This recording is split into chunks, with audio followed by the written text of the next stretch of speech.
On ESPN Plus. Coming up, I asked Sid if there was a Ballon d'Or and it was only containing Spanish players, who would they have, Messi or Benzema? Also, Julian Sebbia here to talk about the expansions franchise that will be joining NWSL, and will also be revealing who will be the coach for AC Milan next season. Ali also discussing some controversial calls in MLS. But we'll start in the Premier League. Of course, two significant results today regarding those teams battling for survival. Manchester City thrashing Watford by 4-0. Meanwhile, a very significant win for Aston Villa, beating Arsenal 1-0. Stevie, Nicol and Shaka Hislop with me to discuss those games. Stevie, for you, what stood out from those two? What would you like to talk about? What is the big discussion point? To be honest with you, I think it has to be Aston Villa. The fact that Aston Villa got the opportunity to get a victory and get themselves out of the bottom three, I think was huge. And the fact that we could see Arsenal having beaten Liverpool and Man United, and they did it again in this game. Isn't that a bit harsh though on Arsenal, Stevie? After all the jubilation, the excitement of beating Manchester City, getting through to the FA Cup final, there wasn't really much riding on this game. We saw Arteta make a few changes as well. To say that they're back to square one is a bit harsh, isn't it? How? You've just got beaten by a side who... Yeah, but a side who are scrapping, can be relegated out of the Premier League, what were Arsenal playing and for, you actually really? got well beaten. You had 70%. We sat here the other night and said, right, it's okay. It's one thing to beat a Liverpool side that were half asleep. It's another thing to defend for your lives for 90 minutes and do City on the break and win. And the real test is to go to a team who may this time next week be back in the Championship, and you can't get even close to breaking them down. Come on, Dan. No shots on target for Arsenal in this game. Shaka, was this just a case of not upping their game for this match after what happened at the weekend? Or like Stevie says, did we see a little bit more of the real Arsenal? Well, I think a little bit of both. Listen, Arsenal aren't going to finish in the European places. I think that much we know. And now their season and rides on the FA Cup. So you understand where if a lot of the players weren't up for this one. But for me, from an Arsenal perspective, as much as Arteta's made change, if you're Nketiah, if you're Shaka coming in, you want to be a part of a team and stake a claim to play from the start in the FA Cup final. Now, I think those changes have kind of signaled that Arteta has to go with the team that beat Manchester City. And those players, even though they may have figured more prominently in recent games, surely can't start come the FA Cup final because they were just that disappointing. It was that much of a letdown. So no empathy for Arsenal at all, Steve. You say it's difficult for players to motivate themselves when there's nothing at stake. There wasn't anything at stake today, as opposed to Aston Villa, where everything was at stake. When Shaka was talking there, something came to my mind. I remember we played Tottenham Hotspur at Anfield in the last game of the season in the 80s. There was nothing for us to play for, and they were in the cup final. And I remember, it was a midfield player. I can't remember his name. I can see his face right now. And he was running around at 1,000 miles an hour. And I just said to him, I said, look, hey, calm down. I said, you've got a cup final next week. Save your legs and then make it easy for all of us. And he says, I'm not quite sure I'm playing next week. He says, so I'm going to be running at 1,000 miles an hour for the rest of the game. Now, that's exactly what came to my mind. That's exactly what should be in the mind of Arsenal's players. And the fact that he's made a lot of changes tells you that there must be at least 4 or 5 players who aren't quite sure whether they're going to play in the FA Cup final. So they should be trying to bust a gut. And I think they were trying. I just don't think they were that good.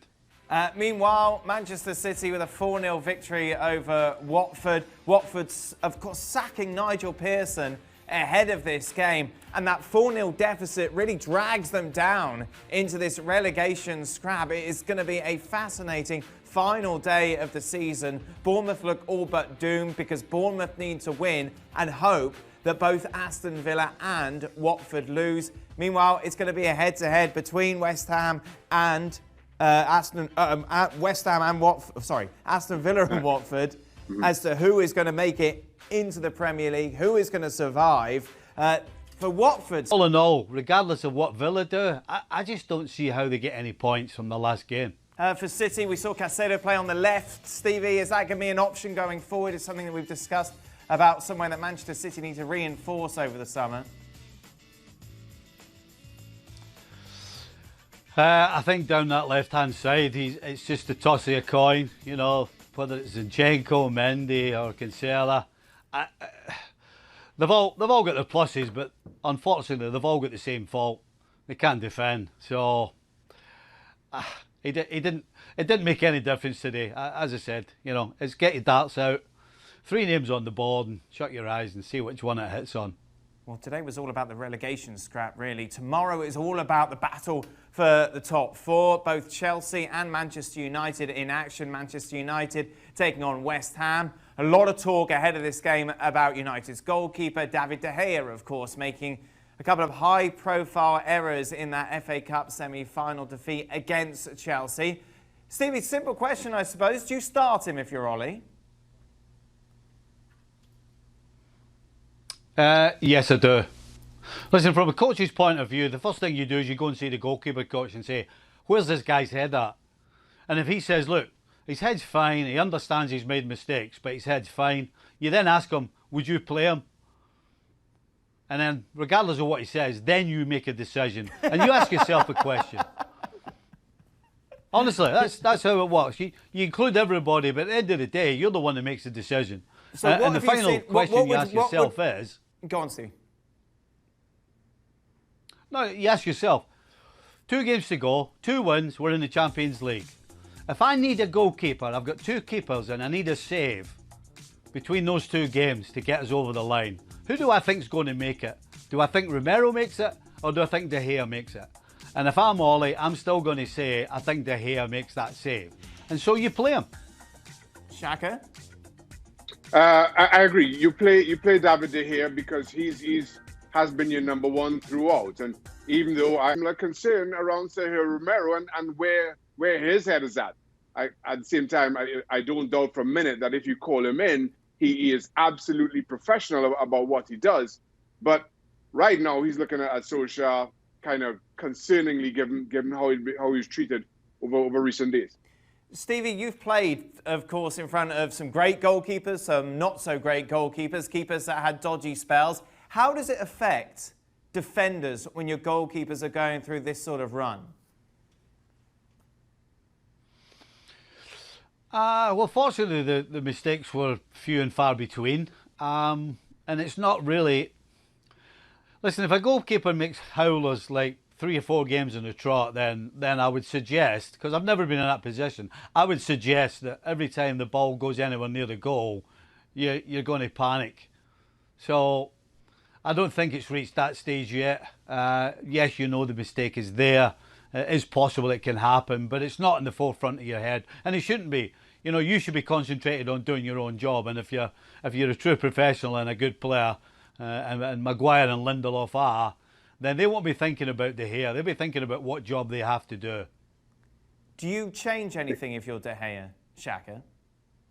If you're David De Gea, no. But just to speak on your previous question about how it affects defenders, I think when goalkeepers are going through bad patches or hard games like David De Gea does, the natural reaction of defenders is to play a little bit deeper, to protect the goalkeeper a little bit more. You don't get as far as advanced as you normally do. I think that's just the natural reaction. The challenge to that for Manchester United and the way they play, particularly against West Ham, United have been pressing higher up the park.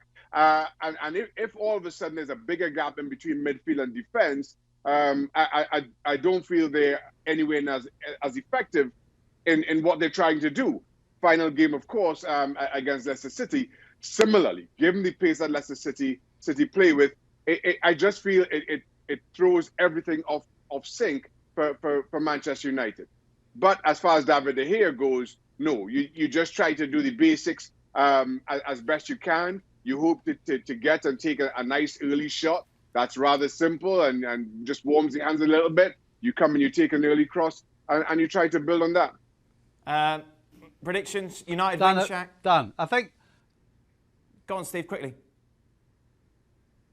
No, I think if you make the change for this next game, I think you're causing a problem. Right. You know, I think you're going to throw something into the mix that's going to upset everybody. So I think the smart thing is brush it aside, play the hair, and then let it go to bed. United wins, Stevie. Yeah, United wins. United win, Shaq? Yeah, David De Gea starts, United win 2-0. Meanwhile, Chelsea, of course, need a win to guarantee a Champions League spot. For Liverpool, they will be presented with the Premier League trophy after this match. I'm intrigued, Stevie. How is this going to go? Unfortunate for Chelsea, two of Liverpool's most important players had an absolute stinker, and Van Dijk and Alisson. So the only thing you know is the two of them are going to be about as concentrated as it's possible to be, and they're going to be on top of everybody around them to make sure that they are as well. So I think that will go against Chelsea. I don't see Chelsea stopping Liverpool scoring, and Van Dijk and Alisson are absolutely. They don't want to be embarrassed again. They're going to be at the top of their game, so that's bad news for Chelsea. Do you agree, Shaq? I'm not as confident as Stevie is. I still think Liverpool win the game, just because I think Chelsea have been inconsistent. I don't expect Liverpool to be as bad. Liverpool have been very consistent, Shaq. Was that, sorry? Liverpool haven't exactly been a shining example of consistency. Which is what I was about to say, Dan. I was just going to say that I don't expect Liverpool to be anywhere near as bad as they have been, given the situation and the presentation of the trophy and all that means. But I don't expect them to be anywhere near as good as we'd seen them earlier this season. I think they get the job done. Just 1-0. I'm going to go Liverpool. 1-0 Liverpool. All right then, guys. Be interesting to see how that all plays out tomorrow. Be taking over. Well, more Italian action with you tomorrow. 6 games in total. It starts with Parma against Napoli. That's on ESPN Plus at 1:30. And then you have those 5 matches all going on simultaneously, including Inter Milan against Fiorentina. Discuss this. Now, why did he kind of change his tone, Sid? What prompted it? Well, look, in a way, I think the reason that he said what he said at the weekend was because he's coming up, that they need to be ready for that, and that actually there probably aren't immediate solutions other than the ones that they currently have in place, and therefore there was need to that. I also think we probably should see the two sets of comments in the context of the 2 games that had just finished. Mm-hmm. And I think sometimes we overlook this, that players are spoken to immediately after a match. And immediately after a match when players are still furious, still on edge, still tense, still angry, all of those kind of things I think play a part. And of course, the context couldn't be any more different. One of them is a really quite humiliating defeat to Osasuna, in which Barcelona have played appallingly. The other is a game in which Barcelona have played very well. And so I suppose if you come out of that game feeling, well, maybe there's a hint of something here. Maybe there's something we can grab hold of. Maybe there's something that we can kind of take and seek continuity rather than complete change. One man I'm sure is happy that it's done and dusted now is Quique Setien, because obviously after that defeat at Osasuna there was a lot of talk about his future, about whether or not he will be in charge of the side for the Champions League campaign next month.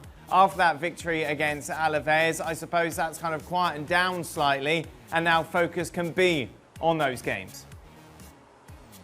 Yeah, and of course, before we get to those games, focus can be on, as Messi himself said, and as Setien then said in the press conference after the game, can be on a few days, clear your minds, refresh, relax, take some of the pressure away, and then let's come back and let's focus, and let's make this about those potentially 4 games. Obviously, it could only be 1, it could be 2, 3, and make sure we're ready for it. And I think you're right, Setien would have been very well aware that the finger had been pointing at him very clearly after the game against Osasuna, after the game against Alaves. I mean, I must confess, my first reaction was, okay, well, that's Setien's safe then for now. Now, of course, Messi can't be the sole arbiter of the future of Barcelona. One of the things that most annoys him is the accusation that he is. But I think that was taking some of the sting out of the previous comments, and it allowed, I think, for a peaceful week. I'm not suggesting we're going to get very much more than a week, but it allowed for a peaceful week. Meanwhile, Sid, we saw old Gareth Bale's message that Jonathan Barnett, his agent, is transmitting to people that, look, he's got 2 years of his contract. He's got nowhere to go. He's got no one who will pay the transfer fee, no one who will pay this kind of salary. So why would he move? He's happy in Madrid. He likes Madrid. He wants to be there. And you know, the cynic in me, Dan, thinks that's it. Gareth Bale has found the perfect job. He gets paid an absolute fortune. He gets the weekends off. Yeah. He sits in the sunshine. Yes. Everybody's happy. Now, obviously, that is me being cynical, but there is a kernel of truth in that, you know, which is that, of course, Gareth Bale wants to play. Of course, there's a degree of sadness that we've reached this point and that the end of his time at Real Madrid. And bear in mind, we're talking about a 4 times European Cup winner here. You know, the end hasn't been more satisfying. That it hasn't been more friendly in terms of the relationship with the club and the fans in terms of how he'll be remembered. But right now, I feel like Gareth has kind of gone beyond that now. He knows what the situation is. Okay, if this is it, well then we just kind of have to live with it. And of course, in this scenario, you can live quite well. Now, of course, absolutely, he would rather play. He'd rather be in the team. He'd rather be scoring goals every week. But with Zidane at the club, with the situation the way it is, that's very difficult. And I agree with you. I just don't see a way out of this. And I think we have to remember that. This isn't just about, right, this has got to change. Let's fix this. Let's take him somewhere else. Yeah. But where? If there isn't an exit strategy, there isn't an exit. We all had the same dream. That's why we're in this job, basically. We weren't good enough at football. I end up telling people about it. You ended up going to Spain and talking about La Liga. Obviously, we haven't got ex-pros on, so we're talking from a very different world. But as people who dreamt, and I'm sure as many people who watch this show, dreamt of playing football in whatever manner when they're growing up, isn't this kind of sad that Gareth Bale preferred to sit there and take the money as opposed to going off and playing somewhere else, which he could if he took a pay cut and if he thought, well, you know, sod it, I'm going to go and just enjoy playing football again. He's made enough money in this world, he clearly doesn't want to. Yeah, no, I agree with you, and I think it's sad the way you wanted it to be, but that's the way it is. I can understand why anyone in any working environment might say, well, look, you signed up for this, tough luck. But I'm with you on this. There's a bit of me that thinks I'd rather be playing football. You know, I'd rather say to Real Madrid, you know what, let's just end this. Let's go and do something else. Let's go and play somewhere else. And bear in mind, by the way, that last summer he was prepared to go to China, which you know obviously was driven by the economics of it, but also driven by the situation. But then Gareth also has a young family. He has a lifestyle in Madrid to maintain. So you know maybe this perfect scenario is to say to Real Madrid, look, let's just end this, and I'll go play for Rayo Vallecano or Leganés. Leganés have just gone down. I'll go there and help them come back. You talk about lifestyle in Madrid, and his agent mentioned it as well. How much of a lifestyle does he have, really, in the sense that I can't imagine he can go out like other players can, because he must just be ridiculed a lot by his own fans because of what has happened, or is just not speaking Spanish very helpful in that situation? Well, I mean, genuinely, it does sound like a flippant point, but I think I think you're partly right there. That you know there is a sort of an isolation through that. I think he does understand most of what's said to him. I suspect that his day-to-day experience means that actually he's not confronted by that, if you like, that kind of anger or that ridicule that he might be confronted by. In terms of the lifestyle, you know, this isn't a guy who's desperate to go out all the time anyway. And you know, one of the accusations that was levelled at him. And has been levelled at him repeatedly was that you know he doesn't integrate in the team, he doesn't go out when there's team dinners and so on. But he didn't do that when he was at Spurs, really. And so in a way, this is you know a lovely house with lovely weather, a golf course in the garden, his children happy at school. He can leave the house and walk to their school every morning in the sunshine, walk back again. You know, in that sense, it's very very relaxed. And you know, so I mean, I can understand that. But yeah, admittedly. If you're this well paid, to be honest, you can probably have a pretty good lifestyle almost wherever you are. And you know, why not go and play for a team in the Bahamas or something? Yeah, it's not bad, is it? Slightly different to my lifestyle in Madrid when I was there. And I have to admit, before I went to Spain... You don't want to be telling the viewers about your lifestyle in Madrid, Daniel. But one of the interesting things that I picked up, not like that in Spain, was obviously the fact that the Ballon d'Or is such a massive deal. Like in England, we didn't really cover it that much. And it was only when I moved to Madrid, it was everywhere, all the time. Everybody talking about it. And that has certainly become global now because of social media. So I can only imagine the reaction to yesterday's announcement, Sid, that obviously it's cancelled for the year. Yeah, I remember actually being in Madrid and speaking to Michael Owen about this, who of course joined Real Madrid. He won the Ballon d'Or in 2001, and him saying that when he won the Ballon d'Or, Gerard Houllier had to really impose upon him that this this is big, Michael. This really, really matters. That he didn't consider it a really massive thing. I think you're right. In the UK now, that's changed all around the world. It's changed. But at Real Madrid, it was huge. And one of the reasons he joined Real Madrid was because he came with that Ballon d'Or under his arm. And that was really, really important for them. You're right about the reaction here. I mean, it's not been quite, I must admit, quite as furious as I thought it would be. But when I first heard this, and I must confess, I think it's a bit of a shame. You know, it's a season in which there has been football, so I see no reason why you shouldn't mark that, why you shouldn't try and find the best player. But my initial reaction, I must confess, was brilliant. We save ourselves all of that nonsense. We don't have to go through all the rubbish again. But honestly, I must have had that idea for about a minute. Because within about a minute of this being announced, immediately you got all that nonsense, but there'll be no resolution to it. Because all the nonsense was, oh, what a disgrace, it's been cancelled. They've robbed Lewandowski. Yep. They've robbed Karim Benzema. They've robbed Sergio Ramos. I don't know who else they've robbed this year, but they've robbed loads of players who, of course, those fans were going to champion anyway. It's an absolute disgrace. And in the end, we all know that the Ballon d'Or should be yours. Sid, I'm going to ask you, and it's going to annoy you, but tough. Straw poll. Don't do it, please. If we went around Spain at the moment, and obviously Catalonia, Madrid, blah, blah, blah, Benzema or Messi more worthy of the Ballon d'Or solely on what's happened in La Liga this season? Well, I mean, in a way, that's the problem. And I know this sounds like I'm avoiding the answer. I promise I'll get to it in a minute. In a way, that's the problem. Because, of course, the Ballon d'Or is a European-wide award, and we knew that this year's Ballon d'Or was largely going to be driven by what happened in the European Championships. Yep. In the absence of the European Championships, we know it's going to be largely driven by what happens in the Champions League. Right, even though it's a strange Champions League, even though it's like a free-game tournament in Lisbon, right? So we don't really know who the outstanding candidates are. If we strip that away and we go to domestic leagues, then the outstanding candidates, I guess, are someone from Liverpool or Lewandowski right now. If we're going to go to Spain, and you're right to say that there is a debate in Spain, I think the fact that Real Madrid have won the league, I think the fact that Messi is always a victim of his own success and sets the bar so high that as soon as he comes below the bar, despite the fact that everyone else is below the bar as well, it's seen as a terrible season. I think the strongest candidates from a Spanish point of view, and as I say this with the bias of the two sort of sides of the media pushing their candidates, I think the stronger candidate probably is Karim Benzema, or maybe even Sergio Ramos. And I think the player that got championed from a Spanish point of view would have probably depended on the Champions League. Purely on La Liga, yeah, I think it's probably Benzema. Oh, Sid turns his back on Lionel Messi's record-breaking season once again.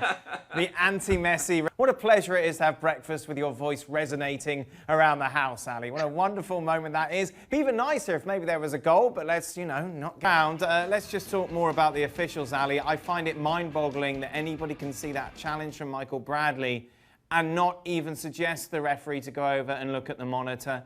Like, in this situation, you've got to think, maybe you've chosen the wrong job. Well, the way I see it is, okay, Jair Marrufo, for whatever reason, doesn't see it right away. Maybe he has an interpretation of the play that perhaps says, you know what, I don't think there's enough there. I don't think that's a penalty. But if you're VAR, and this is the part that I'm confused about, is why don't you just, at the very least, allow Jair Marrufo to take a second look at it? It's very difficult to argue against it. Now, what I'll tell you is that there's no doubt in my mind that if this had been called initially a penalty by Jair Marrufo, this would not have been overturned. It would have been the correct call to begin with. So then it kind of leaves me with an empty feeling if I'm a New England fan and thinking, if it had been a penalty by Jair Marrufo, VAR would not have overturned it, then it is a penalty, isn't it? Yeah. So why are we not using the system and implementing it the way that we should? I like the theory that going to VAR means you get a few moments in the shade as well. Maybe one of those Mickey Mouse ice creams you could have as well when you're looking at the monitor. It's the first time that we've seen Josie Altidore in this tournament lining up alongside Akinola. Is this a partnership that can work going forward? I think it's a partnership that you may want to take a look at if you're Greg Vanney, simply because of the production that you have gotten from Akinola. So if you have that ability and that skill that you have shown so far in this tournament, although not this morning, although not today, but in this tournament overall, you have shown that skill, then I think you deserve to stay on the field. And so, they're not usually guys that go past them. Akinola would run past Josie Altidore and get in behind. that gives a different element and a different variety. Advance, but I tell you what, Philadelphia Union not happy after the game about that decision. Oh, with my arm inside the 18-yard box. This is a penalty. Oh my goodness. I hope that they don't see this. I hope that they don't blow this for a penalty kick. And somehow they didn't. They didn't. He got away. And they didn't look at the monitor either, did they?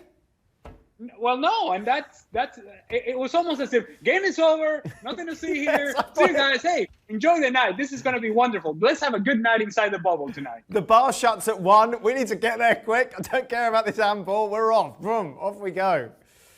Crazy decision. Ali, as always, thank you very much. We've got a triple header for you tomorrow. Once again, the early start. RSL taking on Sporting KC. Ali then with Adrian for that clash between FC Cincinnati and New York Red Bulls. That's at 8 p.m. on ESPN, followed by the Colorado Rapids against Minnesota United. That's 10:30 p.m. on ESPN.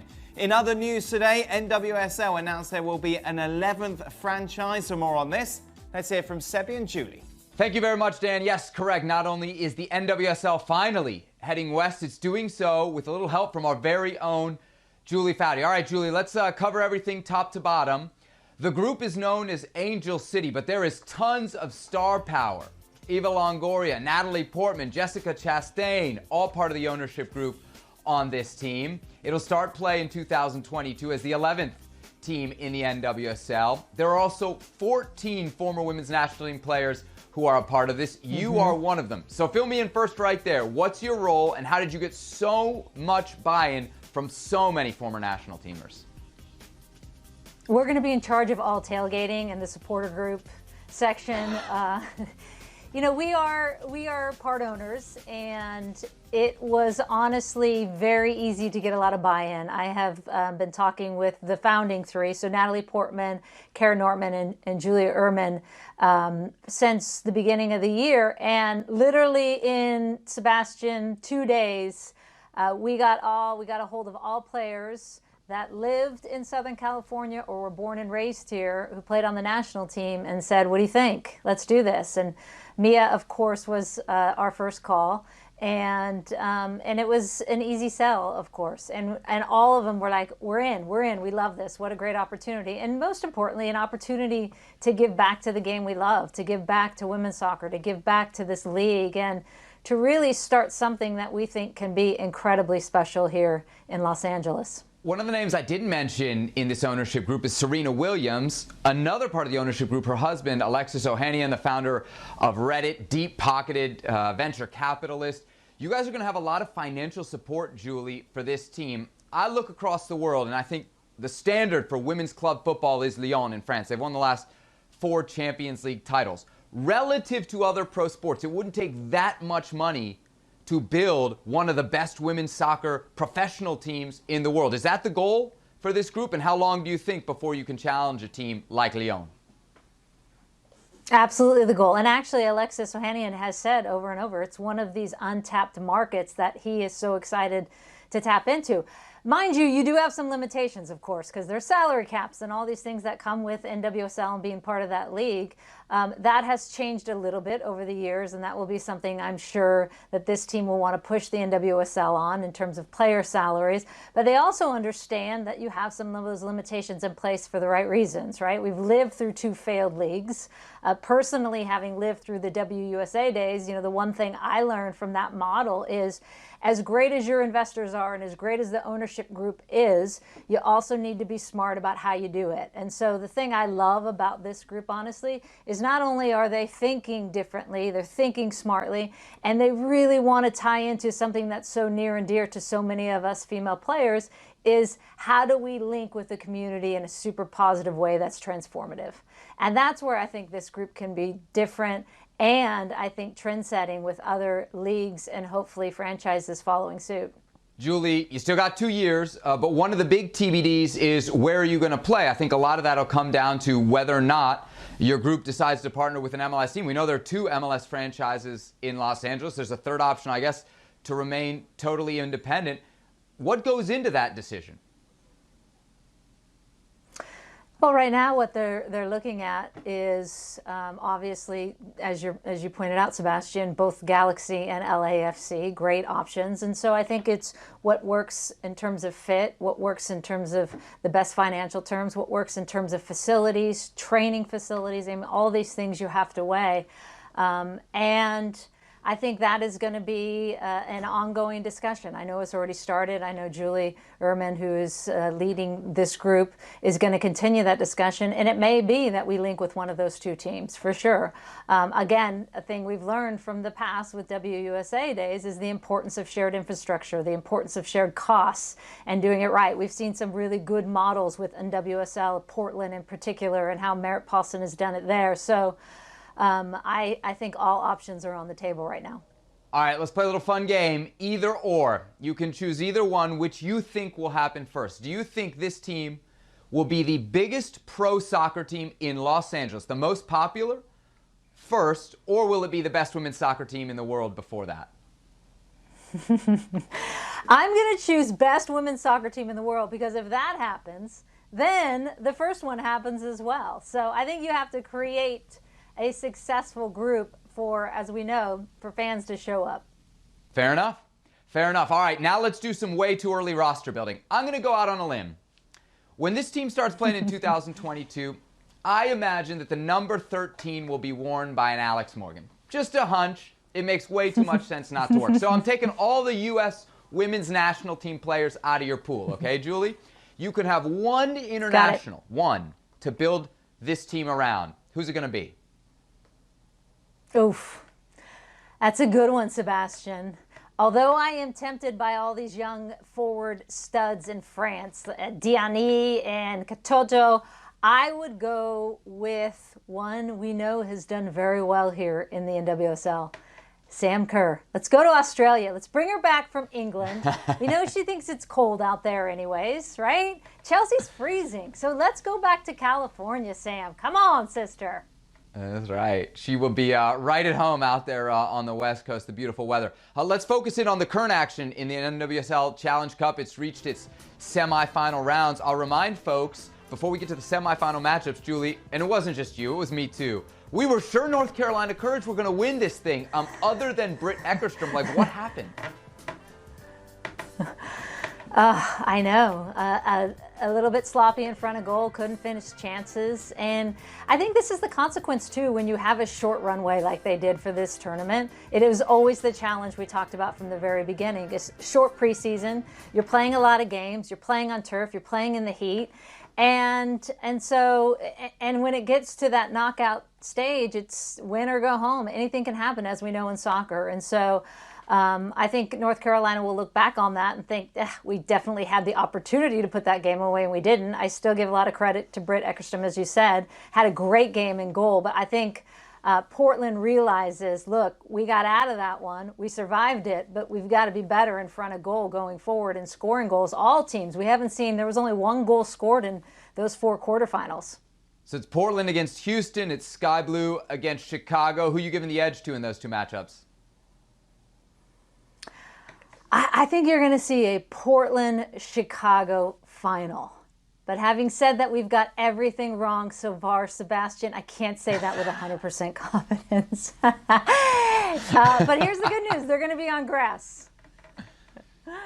But, I mean, that's the exciting thing about this is you know, sadly, you do have some injuries. You're missing some of your key players. Portland has been hit especially hard. But you never know. And it's a chance to look at teams that are rebuilding. They're coming in with new looks, new coaches. And so I'm excited for these 2 games on Wednesday. If the NWSL Challenge Cup is won by the 8th seed, it would somehow be perfect for this tournament. One more note on the Challenge Cup. There's been a lot of chatter about the minutes limitations imposed on the U.S. women's national team players by the U.S. Soccer Federation, who is, we should remind folks that don't know, very much their employer. The specific examples in the quarterfinals, Washington Spirit are playing. Their coach, Richie Burke, said he basically had no choice but to play Rose Lavelle only 30 minutes. I live in Washington. I know some Spirit fans. They're saying, hey, if we have Rose Lavelle for 60 or 90, we're in the semifinals. There were a lot of people that were really upset about this. Julie, what'd you make of it?